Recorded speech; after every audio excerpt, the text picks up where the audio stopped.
Hi everyone, thank you so much for participating in this webinar on how AI can enhance your Insight community.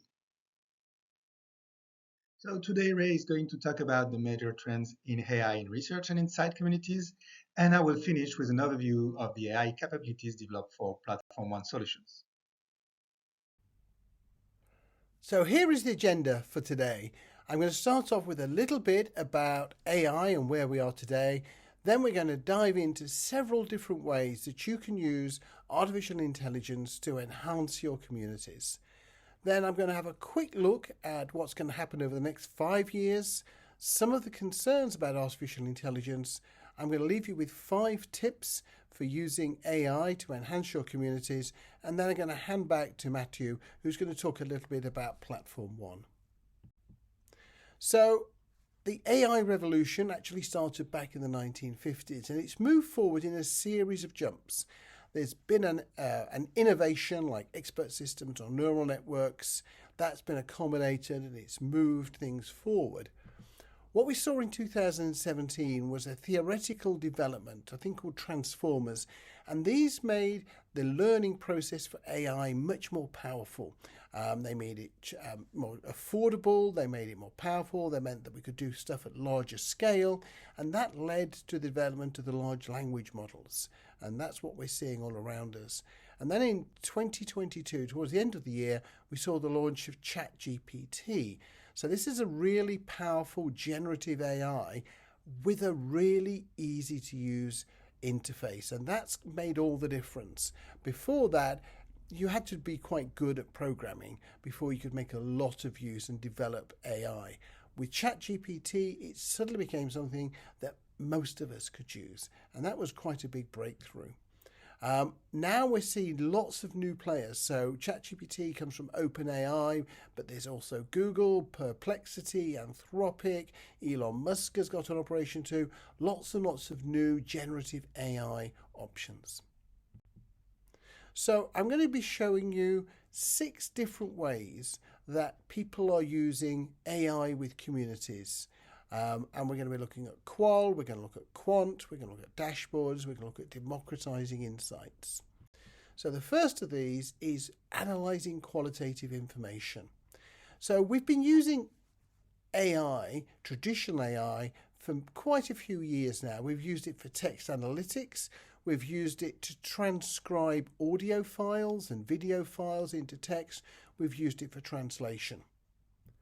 What we're seeing with generative AI is that, first of all, we're using it for data cleaning and for organizing so that we get the information in a format we can use.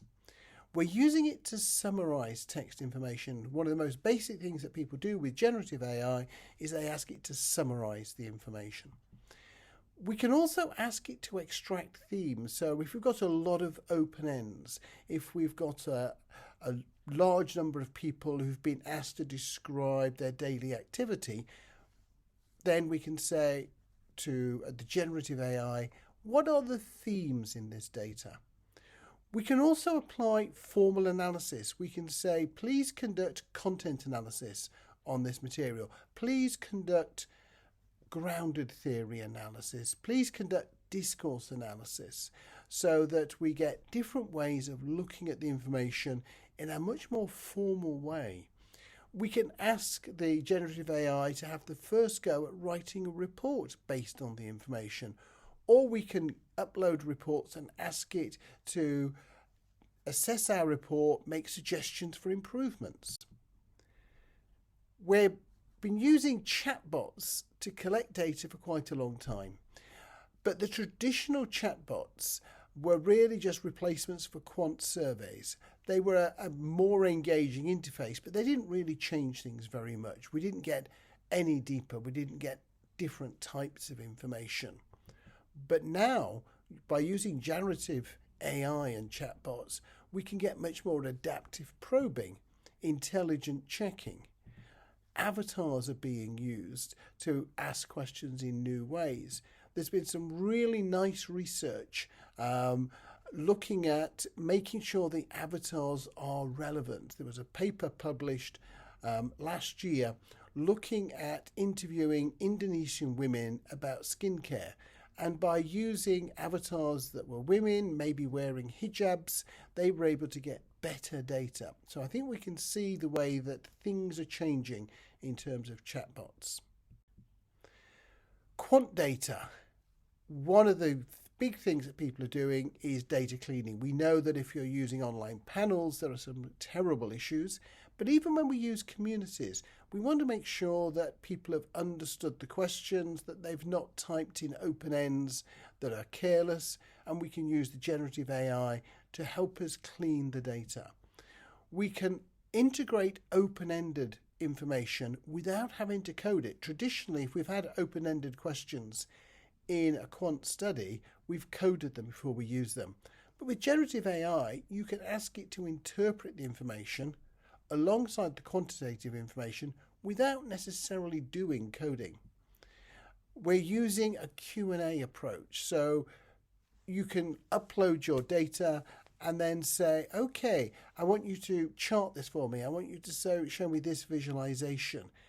This moves away from what I call trawling the data, where you say, are there any differences between men and women? Are there any differences between north and south? Are there any differences between rich and poor? We can turn that around and say, which people have differences? So we focus much more on questions. We can also use generative AI to look back at old studies and leverage them. So if we are going to do coding, we can use code frames from previous studies. We can upload benchmarks. We can upload styles of preferences. So if in your organization you say, we never have cells with fewer than 50 people in them, you can upload that into a customized GPT, for example, and say that is one of our rules for processing the data. Dashboards can be incredibly useful, but they're getting bigger and bigger. And if you keep going down that road, they're going to be harder and harder to use. Most of the information on a big dashboard is not something you want to see. The alternative is simply to provide a tool that says, what do you want to learn today from the data? And allow people to dive into it. So I think the dashboard that we're going to be setting up won't have just one question on it. It will have some core background data, but then it will focus on questions and answers. So these are guardrails for bowling at the 10-pin bowling. And one of the things that we've been seeing over recent years is that more and more people in your organization want to be able to talk to customers. They want to do agile research. So we see brand managers, designers, team leaders, even the C-suite wanting to talk to customers. But there are risks that they will design a bad survey, they will conduct a bad discussion, and so on. By enabling ChatGPT or some other generative AI into the process, you can put some guardrails in so people ask sensible questions and draw the right sort of implications from the answers. We can make much better use of existing data. We can go back and reread the old reports. We can ask it to summarize the last 20 reports. All of a sudden, all of the research you've ever done becomes more like a library, and a library where you know where the books are and somebody summarizes the contents of the books for you. This is going to be one of the biggest uses as we move forward of artificial intelligence, will be to really leverage things you already know, studies that you've already done. So those are 6 of the ways that we are seeing different organizations, different companies using AI in the context of communities. What's going to happen over the next 5 years? Well, the first of these changes, I think, is going to be about synthetic data. Synthetic data is adding to the real information you've got with additional. So let's say that you have a community of a couple of thousand people, but you don't really have enough young men in the cities in the south of the country. We can use synthetic data to augment that sample so that you have more people working in the information. It's not as good as real data, but it's a lot better than not having it, the people not being able to do the study at all. And this is one of the really big growth areas. In the context of communities, it will not replace the need to have some real people and to keep recruiting real people, but it's going to make those people even more useful.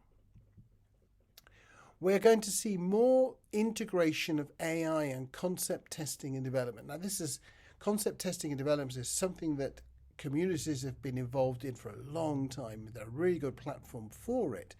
But what we're beginning to see, and we're going to see a lot more over the next few years, is the AI generating alternative views of the concepts, tweaking the concepts, and then automatically rerunning them until you end up with the best. So a sort of a genetic approach, evolution approach to developing new concepts. We're going to be seeing much more of the use of the ChatGPT to create community engagement. So setting up fun polls, answering questions, answering queries, dealing with newsletters, all of these sorts of things to really keep the community engaged, but using the AI for a large part of that process. And we're going to see a lot more qual at scale. Traditionally, if we've asked 500 people, then we've done a survey and we've had open ends which we have coded or we've interpreted. If we've asked people to keep a diary about their food habits for a week, we've typically only asked 16 or 30 or maybe 50 people because it's so time consuming to process the data. With more AI coming into the picture, we could ask 500 people to keep food diaries for a week, use their smartphone to upload their comments, and then analyze that qualitatively, but with 500 people. So that's what I mean by qual at scale. And it's going to replace quite a lot of quantitative studies in the near future. But there are some serious concerns about AI, some clouds on the landscape, and we need to consider those as we go forward. The first is intellectual property data security. We want to make sure that we don't upload client information, client data to, say, ChatGPT and add it to its database. We don't want to add it to the training information. All of that can be dealt with, but you have to be careful. You have to make sure you've got your settings right, you have the right licenses, you're using the paid-for versions, etc. So this is a major concern that organizations have, and it needs addressing. We know that there are biases involved in any generative AI.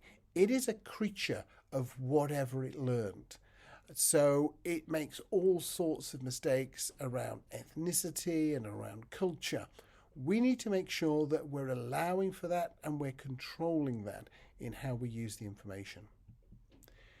We know as well that generative AI does these things that are called hallucinations, mistakes, fibs. And the problem with them is they're really plausible. So we need to build in cross-checks so that we know that what's coming back out of the AI is reliable. And we need to bear in mind that when the AIs were trained, they read back on a lot of material from last year, the year before, the year before, the year before. Some of that information is out of date.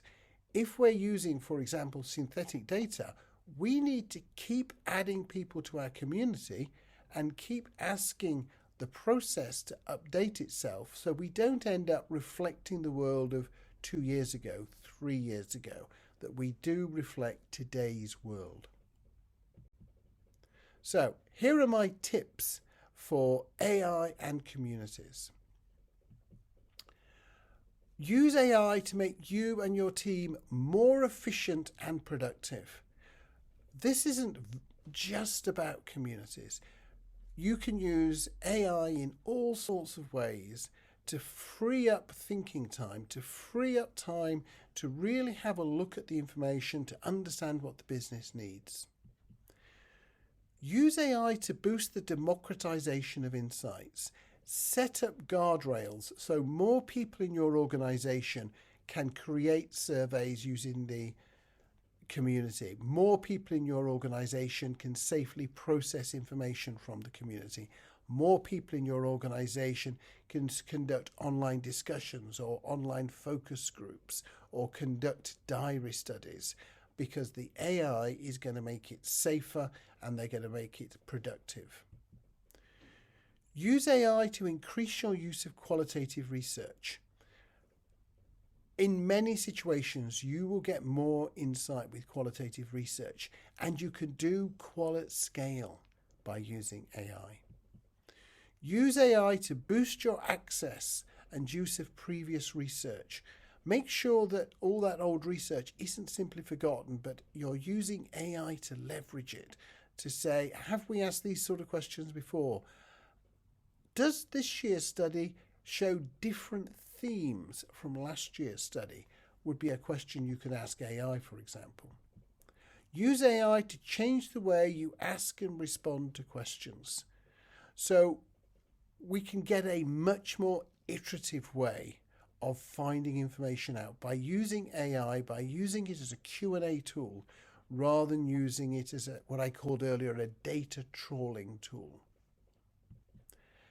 And explore the use of AI to create synthetic data in conjunction with your community, using your community to say, we know this is what the real picture is. Can we get a richer picture by using synthetic data that allows us to do more things, to do them quickly and do them safely? So with that, I'm going to hand back to Matthew. Thank you so much, Ray. We just wanted to end this webinar with a brief presentation of the upcoming developments at Platform One on our research platform, particularly on AI applications. So just a few words about Platform One. For those who don't know us, we are a global company that develop our own SaaS software, allowing our customers to conduct research projects inside communities and seek feedback program, either in DIY or with our consulting services. So 3 major AI features are currently developed on Platform One, allowing to simplify complex and time-consuming tasks and to analyze information in a dynamic and relevant way. The first one is Data Assistant to dynamically generate any data analysis, qualitative or quantitative. The second one is Survey Assistant to create and distribute surveys in minutes. And the third one is Workflow Assistant to configure and optimize the complete end-to-end experience for our customers on the platform.